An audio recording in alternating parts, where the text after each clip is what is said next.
You want to grow a cut flower garden, but all you have in your yard is part shade. Can you do it? Well, watch on and I'll show you how. Hey, I'm Kristen with Shifting Roots, and I help gardeners in cold climates when short growing seasons grow flowers and vegetables with ease. If you also live in a similar climate, make sure that you hit that like and subscribe button and that you follow me on Instagram or Facebook to see what I'm up to in my garden in real time. So if you've looked into growing cut flowers at all, you'll notice that most varieties that you would typically grow for cut flowers require full sun, which is defined as about 6 to 8 hours plus of direct sunlight a day. Now, unfortunately, not everyone is blessed with full sun in your yard, and I know lots of you really want to grow a cut flower garden. So in this video, let's just go through some of the flowers that you actually can use to give yourself some bouquets. And then I also want to talk about some of the limitations and expectations that you should have going into creating a cut flower garden in shade. So as you've probably guessed, if I'm talking about limitations, it's obviously not perfect. For one, there's a lot less flowers that you can choose from. And of the flowers that you can choose, a lot of them aren't blooming at the same time. So you're going to be really, really limited in the kinds of bouquets that you can make.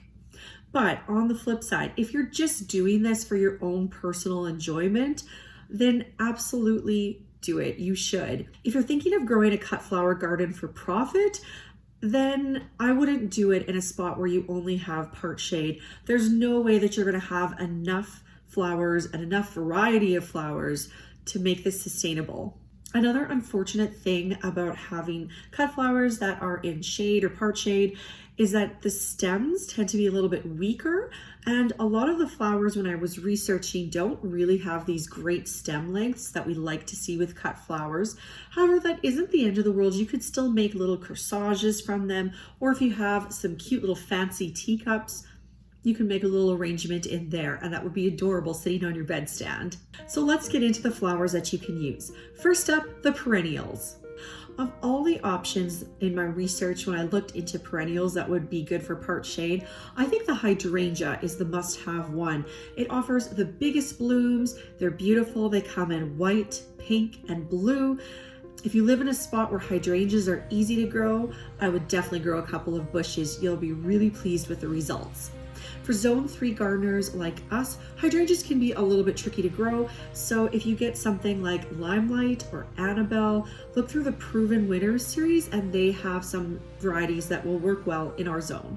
Bleeding hearts are absolutely everywhere if you live in zone 3, and they're so easy to grow. You almost can't mess them up. They come in whites, pinks, and a darker shade of pink, and they would look really lovely draped over in bouquets. Coral bells come in a beautiful array of colors, and they would make the fantastic greenery in your arrangements. The stem lengths can be a little small, but I think the variety of colors you can get more than makes up for it. Ladies' mantle have great stem length, and they're a really intriguing lime green color. I would definitely add them to my list if I was trying to grow cut flowers in part shade. And finally, columbines are a fantastic option for cut flowers. You can find them in a huge array of colors: pinks, purples, greens, whites, oranges, yellows. They can really help to fill in your bouquet and give you those color options that you're looking for. The stems tend to be a bit on the thin side, but they are strong enough and they will hold up in the vase. Now let's move on to the annuals that you can grow from seed. First up, Dusty Miller. Dusty Miller can be grown in both full sun and in part shade. It's a very hardy plant. It's very cold tolerant. And I find that I have trouble getting the stem length to be long enough for typical bouquets. It'll be great in little teacup arrangements. And it's also wonderful to use as a dried flower to make wreaths for the winter. Calendula is a super easy to grow flower, and it's also a companion flower if you're growing something in the vegetable garden. They look beautiful in arrangements, and my personal favorite varieties are the Tutti Frutti varieties and the Autumn Bronze. Larkspur is a beautiful flower that is sometimes confused with the delphinium, as they do look very similar.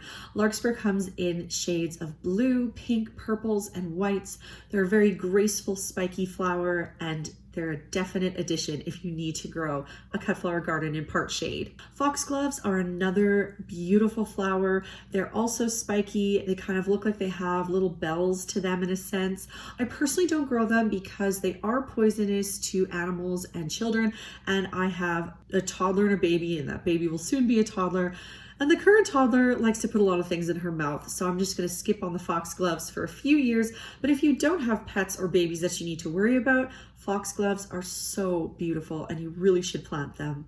And finally, chrysanthemums are a great choice if you don't have a lot of sun available to you. These ones will bloom later than most of our other options, with them blooming in mid-August all the way into possibly October, depending where you live.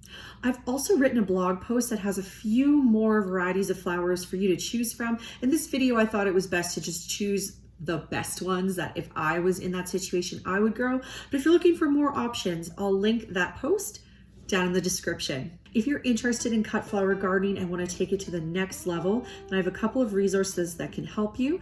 My ebook, Cut Flowers Made Simple. It will show you how to get started with cut flower gardening in the easiest and simplest and most visual way possible. If you'd like to take that cut flower gardening up to the next level and also want information about how to make your bouquets beautiful, how to save seeds from your cut flower garden, and how to do some simple season extension in your cut flower garden, then you need the Ultimate Cut Flower Bundle. It's a series of 4 ebooks, all again, very easy, very visual, and it'll just get you started and give you that cut flower garden knowledge that you need to do the best job you can possibly do. It works well whether you live in a cold climate like I do, or you can even grow it in places as warm as Texas. I've had readers have success with it from there.